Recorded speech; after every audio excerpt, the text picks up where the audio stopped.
नमस्कार विद्यार्थी मित्रांनो, मी मयूरनाथ माळी. स्वागत आहे तुमचं आपल्या ऑफिसर्स ऑनलाईन अकॅडमीच्या यूट्यूब चॅनलवरती. ओके, आपण आज काय बघणार आहोत तर आपण आज महाट्रान्सकोच्या प्रिव्हियस इयर क्वेश्चन पेपरचं ॲनालिसिस बघणार आहोत. कोणत्या टॉपिकचं किती क्वेश्चन्स कोणत्या टॉपिकमधून आले होते, कोणत्या सब्जेक्टमधून आले होते याचं आपण ॲनालिसिस करणार आहोत. ओके, मागच्याच व्हिडिओमध्ये आपण काय बघितलं, ॲड सविस्तर बघितली होती. ओके, अजून ॲड तर आलेली नाही, अजून त्यांच्या ऑफिशियल चॅनलवरती ज्यावेळेस ॲड पडेल त्यावेळेस आपण त्याच्याशी डिटेल डेटा घेऊन आपण नक्कीच भेटणार आहोत. परंतु आज आपण काय करणार आहोत, आज आपण आजच्या व्हिडिओमध्ये हे बघणार आहोत की मागच्या वर्षीच्या क्वेश्चन्स पेपरमध्ये किंवा मागच्या वर्षीच्या एक्झाममध्ये जी IBPSनं कंडक्ट केली होती की जी 29 डिसेंबर 2022ला एक्झाम झाली होती, त्याच्यातले काही क्वेश्चन्स किंवा कोणत्या सब्जेक्टवर किती क्वेश्चन्स आले होते याचा आपण या व्हिडिओमध्ये आज ॲनालिसिस करणार आहोत. ओके, चला तर मग बघूया. ठीक आहे, तर मागच्या वर्षीच्या पेपरमध्ये जो एक्झाम कधी झाली होती रे, तर मागच्या वर्षीची एक्झाम झाली होती तुमची 29 डिसेंबरला. ओके, 2022 बरोबर.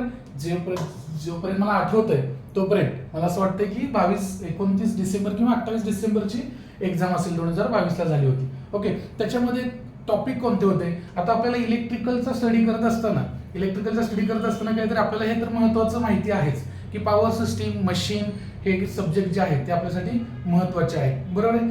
आता 2022च्या वेळेस हे जे वेटेज दिले ते 2022चे वेटेज आहे. बरोबर आहे. परंतु ज्यावेळेस त्याच्या आधीची एक्झाम जी झाली होती 18-19ला, 17-18-19च्या दरम्यान जी झाली होती एक्झाम, मला ते एक्झॅक्ट इयर त्याच आठवतं, परंतु त्या इयरमध्ये काय होतं, हे वेटेज चेंज होतं.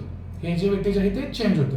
आता हे कधीच आहे, डिसेंबर 2022ला जो डिसेंबरमध्ये झाला होता त्याचं ॲनालिसिस आहे. बघा, सब्जेक्ट महत्त्वाचे सब्जेक्ट कोणते, एक पॉवर सिस्टीम, इलेक्ट्रिकल मशीन्स, तुमचा basic electrical engineering and network theory, तुमचा इलेक्ट्रिकल मेजरमेंट्स आणि तुमचा डिजिटल इलेक्ट्रॉनिक्स, पॉवर इलेक्ट्रॉनिक्स आणि तुमचा कंट्रोल सिस्टीम. म्हणजे तुमचे 7 ते 8 टॉपिक मधून क्वेश्चन त्यांनी विचारले होते. ओके, आता याच्यात जर नीट बघितलं तर तुमचं पॉवर सिस्टीमचे मॅक्सिमम किती होते रे, 31 ते 32 क्वेश्चन्स तुम्हाला विचारले होते. कशातले, पॉवर सिस्टीमच्या ह्याच्यामधले. आता त्या पॉवर सिस्टीम मध्ये कोणते कोणते आहेत, तुमचे जनरेशनचं आहे, ट्रान्समिशन आहे, डिस्ट्रीब्युशन आहे, तुमचं स्विच गेअर प्रोटेक्शन आहे. या सगळ्या गोष्टी कशात, त्या पॉवर सिस्टीम मध्ये कोणत्या तुमच्या लेट्स कन्सिडर की कोणता येईल तुमचा पॉवर सिस्टीम तुम्ही कन्सिडर केली. ओके, पॉवर सिस्टीमला जर तुम्ही कन्सिडर केलं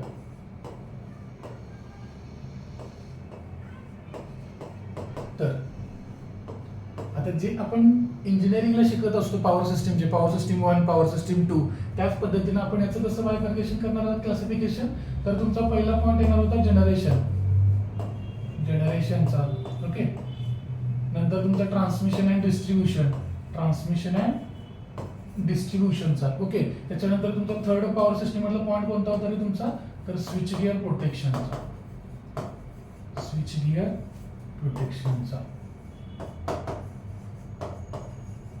ओके, तर पॉवर सिस्टीमचे हे जे 3 की फॅक्टर्स आहेत, या 3 की फॅक्टर्स हे जे सब पॉइंट्स आहेत, सब टॉपिक्स आहेत, कोणता तुमचा पॉवर सिस्टीम जनरेशनचा असेल, तुमचा ट्रान्समिशन आणि डिस्ट्रीब्युशनचा असेल आणि तुमचा स्विच गेअर प्रोटेक्शनचा असेल, यापैकीच किती प्रश्न विचारले त्यांनी मागच्या वर्षीच्या एक्झाममध्ये, तर तुम्हाला विचारले होते 31 ते 32 क्वेश्चन्स याच्यातले विचारले होते.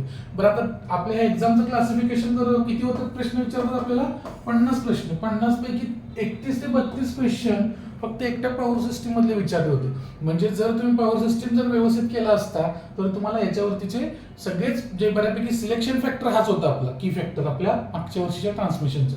बरं, इलेक्ट्रिकल मशीन्सला किती क्वेश्चन्स पडले होते ते, इलेक्ट्रिकल मशीन्सचे किती क्वेश्चन्स होते, 5 ते 6 क्वेश्चन्स इलेक्ट्रिकल मशीन्सवरचे पडले होते. इंडक्शन मोटरचे, डीसी मोटरचे किंवा डीसी मशीनचे, इंडक्शन मोटरचे याच्यावरती प्रश्न तुम्हाला, ट्रान्सफॉर्मरवरचे प्रश्न याच्यावर तुम्हाला पडले होते. ओके, आता ते इलेक्ट्रिकल मशीनचे आपण पुन्हा बघूच ते क्लासिफिकेशन कोणत्या. बरं, basic electrical engineering and network theory याचे सुद्धा क्वेश्चन्स जास्त होते. ओके, म्हणजे लक्षात येते का, हे जर पहिले 3 टॉपिक पकडले तर बऱ्यापैकी 50% जास्त आपला इलेक्ट्रिकल इंजिनिअरिंगचा महत्त्वाचा सिलेबस कव्हर होते. कोणता, मशीनचा सगळं आणि कोअर एरिया, नंतर आपलं पॉवर सिस्टीमचे सगळे कोअर एरियाज कव्हर करायचे. त्याच्यानंतर तुमचा कोणता, बेसिक इलेक्ट्रिकल इंजिनिअरिंग आणि नेटवर्क थेरी. बरोबर आहे. हे महत्त्वाचे टॉपिक आहे आणि हे तुम्हाला येणं गरजेचं आहे. ओके. स्टडी करताना सुद्धा पण आपण एक स्टेप बाय स्टेप करायचं. सुरुवातीला तुमचे बेसिक इलेक्ट्रिकल संपवायचे, पुन्हा मशीन आणि पॉवर सिस्टीम संपवायचे आहे. ओके. ओके. नेक्स्ट कोणता होता बघा, तुमचा होता इलेक्ट्रिकल मेजरमेंट. मेजरमेंट ह्या सब्जेक्ट वरती किती प्रश्न होते रे? 1 ते 2 प्रश्न. ओके. नंतर आहे तुमचा डिजिटल इलेक्ट्रॉनिक्सचे किती प्रश्न? 1 ते 2 प्रश्न डिजिटल इलेक्ट्रॉनिक्सचे विचारले होते. तुमचा पॉवर इलेक्ट्रिक्स किंवा पॉवर इलेक्ट्रॉनिक्स किती? 1 ते 2 प्रश्न. म्हणजे जे खालचे सब्जेक्ट आहेत हे 4 सब्जेक्ट, या सगळ्या सब्जेक्टचे किती किती वेटेज विचारलेले आहे? तर 1 ते 2 प्रश्नांचं वेटेज आहे किंवा 1 ते 2 प्रश्न विचारलेले आहेत. जर त्याच्या आधीची प्रिव्हियस इयरची, ओके, याच्या आधीची जर एक्झाम ट्रान्समिशनची बघितली असेल किंवा दिली असेल तर त्यावेळेस तुमच्या ऑब्झर्वेशन मध्ये काय येईल की त्यावेळेस तुमचे पॉवर इलेक्ट्रॉनिक्सचेच मॅक्सिमम क्वेश्चन होते. नंबर ऑफ क्वेश्चन पॉवर इलेक्ट्रॉनिक्सचेच होते. ओके. त्यावेळेस पॉवर सिस्टमला वेटेज खूप कमी होतं. म्हणजे कसं आहे ट्रान्समिशनचं, तुम्हाला तुमचा एरिया ऑफ स्टडी कसा करायचा आहे किंवा स्टडीचा एरिया कसा ठेवायचा आहे? वर्सटाईल तर ठेवायचा आहेच आहे, परंतु हे जे सब्जेक्ट बोर्डवर दिसत आहेत तुम्हाला, ओके, हे सगळे सब्जेक्ट तुम्हाला करायचे आहेतच. कारण की ह्या सब्जेक्टच्या पलीकडे मे बी आज ह्या सब्जेक्टला फॉर एक्झाम्पल तुमच्या मेजरमेंटच्या सब्जेक्टला 1 ते 2 प्रश्न विचारले होते. मे बी याच्यावरची 5 ते 7 क्वेश्चन्स होते. मशीनवरती 5 ते 6 होते. मे बी याचं वेटेज पुढच्या वेळेस 15-16 कडे जाईल. तुमच्या ट्रान्समिशनचं म्हणजे तुमच्या पॉवर सिस्टीमचं ते 31-32 होतं, ते पण कमी होऊ शकतं. लक्षात आहे. म्हणजे काय, हे जे तुमच्या समोर दिसणारे एवढे सब्जेक्ट आहेत, हे सब्जेक्ट तुम्हाला स्टडी करताना की फॅक्टर रोल प्ले करणार आहेत. म्हणजे हे खूप महत्त्वाचेच आहे. लक्षात आहे. आता आपल्या ऑफिसर्स ऑनलाईन अकॅडमीच्या मध्ये आपण ज्यावेळेस बॅच फॉर्म करणार आहोत, ओके, त्यावेळेस आपण इत्तमभूत सगळा जेवढा इलेक्ट्रिकल इंजिनिअरिंगसाठी कोणत्याही कॉम्पिटेटिव्ह एक्झामसाठी जो सिलेबस आहे तो सगळा सिलेबस आपण क्लिअर करणार आहोत. ओके. बरं, मग मशीन मध्ये कोणते पॉईंट राहिले सांगायचे. जसं की आपण पॉवर सिस्टीमचं कम्प्लीट केलेलं आहे. ओके. तसे मशीन मधले कोणते घेणार आहोत आपण? पहिला तुमचा ट्रान्सफॉर्मर, ओके, मग त्याच्यामध्ये सिंगल फेज येईल तुमचा आणि 3 फेज येईल. ओके.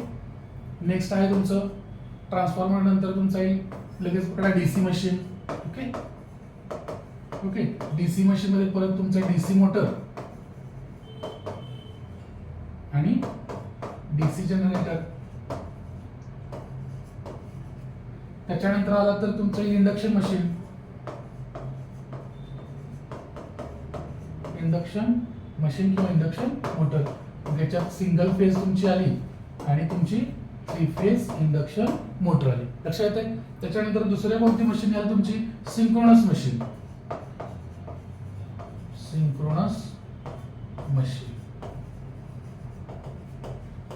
त्याच्यामध्ये तुमची मोटर येईल, सिंक्रोनस मोटर आणि सिंक्रोनस जनरेटर. लक्षात येते.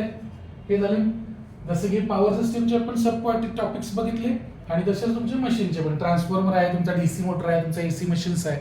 मग एसी मशीन्स मध्ये तुमच्या या दोन, एक इंडक्शन मशीन आणि तुमचा सिंक्रोनस मशीन. ओके. तसंच सगळ्या सब्जेक्टचं क्लासिफिकेशन आपल्याला करायचं आहे किंवा बघायचं आहे, जे की आपल्या एक्झामसाठी खूप महत्वाचं आहे. बरं, आपलं जे ऑफिसर्स ऑनलाईन अकॅडमीचं तुम्हाला या नंबरवरती तुम्हाला संपर्क टाकायचा किंवा ट्रान्समिशनची बॅच घ्यायची आहे किंवा ट्रान्समिशनच्या व्हॉट्सअपचा ग्रुप आपण फॉर्म करणार आहोत, त्या ग्रुप तुम्हाला जॉईन करायचा आहे. तर तुम्हाला काय करायचं आहे, इथे जे संपर्क नंबर तुम्हाला दिसत आहेत स्क्रीनवरती, त्या संपर्क नंबरचे काय करायचं आहे, त्याच्यावर तुम्हाला फक्त ट्रान्समिशन ए किंवा ट्रान्समिशन टेक्निशियन यासाठी संदर्भात काय करायचं त्या पद्धतीने तुम्हाला मेसेज टाकायचा आहे. तुम्हाला त्या ग्रुपला काय केलं जाईल, अटॅच केले जाईल आणि मॅक्सिमम जी व्हॅल्यू आहे की मॅक्सिमम जी इन्फॉर्मेशन आहे ती इन्फॉर्मेशन तुम्हाला काय केली जाईल, व्हॉट्सअप ग्रुप थ्रू तुम्हाला प्रोव्हाइड केली जाईल किंवा आम्ही शिक्षक जे फॅकल्टी तुम्हाला शिकवणार आहोत ते तुम्हाला काय होतील, तुमच्यापर्यंत व्हॉट्सअप थ्रू तुमच्यापर्यंत पोहोचतील. ओके. तर आता आपली महाट्रान्सकोची जी ऍड पडलेली आहे आत्ताची, की जी मॅक्सिमम 3000 प्लस जागांसाठीची ऍड आहे ती बरोबर, खूप मोठी ऍड पडलेली आहे. तर ह्या ऍडसाठी किंवा ह्या ऍडसाठी तुम्ही आपल्या ऑफिसर्स ऑनलाईन अकॅडमीची ऑनलाईन बॅच जॉईन करू शकताय. बरं, आपल्या बॅचची वैशिष्ट्ये काय आहेत बघा बरं. आपल्या बॅचच्या वैशिष्ट्यांमध्ये येतात, आपण तुम्हाला फ्री नोट्स ई बुक्स टाईपमध्ये आपण तुम्हाला प्रोव्हाइड करणार आहोत. टेस्ट सिरीज आपण घेणार आहोत. ओके. 5000 प्लस एमसीक्यूज आपण याच्यामध्ये इन्क्लूड करणार आहोत. किती? 5000 एमसीक्यू आपण इन्क्लूड करणार आहोत. त्याच्यानंतर बघा आपण हे कशावर घेणार, आपल्या डिजिटल बोर्डवरती आपण लाईव्ह प्लस रेकॉर्डेड क्लासेस तुम्हाला प्रोव्हाइड करणार आहोत.